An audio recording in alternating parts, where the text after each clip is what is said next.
ba yung nabili mo? Hindi ho. Same lang yun sa atin. Hindi ko pa napapalitan yun. Yung pa rin ang akin. Looking box. Ay. Oo, sa potik ko. Diba? Kaya nga.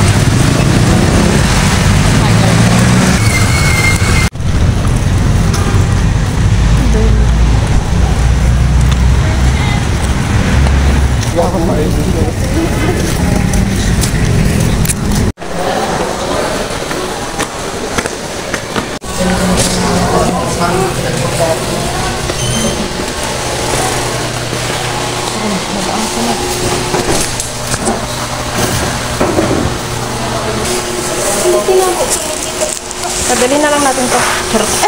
Kaya mo na, dagbuksan na lang to. Ay, dalawa pa lang. Dami guys. Ang dami na po yung pagkain nito. Ang hitig na kasi itong pagkain.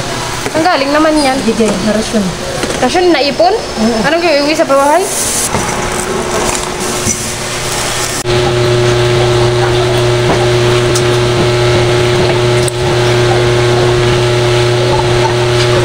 Dala nila itong extension.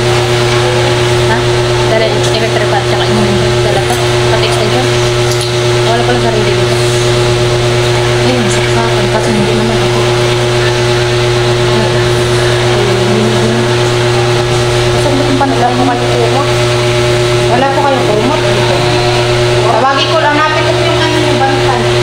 Sa kabilang bed, may pasyente na nanginginig siya sa lamig. So, nilapitan namin. Tapos sabi nung kapatid ko, hanapin niya nga yung bantay doon. Kasi nga wala siyang kasama at wala yung bantay niya. Siyempre, nakakaawa namin. Kaya kinumutan namin siya. Tapos pinapahanap niya sa akin yung gamot. Eh, hindi ko naman maibigay sa kanya yung gamot kasi baka mamaya hindi pala yun. Kaya tinawag na lang namin yung nurse. Tapos yun, may lagnat wala siya. Tapos ayun, binigyan siya ng nurse ng pain reliever para makalma-kalma siya. Maya-maya, naging okay naman siya. Pero hindi pa rin dumarating yung bantay niya. At di rin mahanap ng kapatid ko yung bantay niya kung nasaan na. Kilala kasi ng kapatid ko yung bantay niya. Kaya hinahanap niya kasi hindi nga talaga namin mahanap. Nakailang baba yung kapatid ko sa first floor pero hindi talaga niya mahanap yung bantay doon sa kabilang bed. Hanggang sa nakababa na lang din kami. Tapos naging okay naman na yung matanda doon sa may kabilang bed. Kaya lumabas na kami. Tapos dito kami nag-aantay sa may baba. Nag-aantay muna kami dito sa first floor kasi wala pa naman yung binibisita namin doon sa room niya. Ito yung loob ay first floor.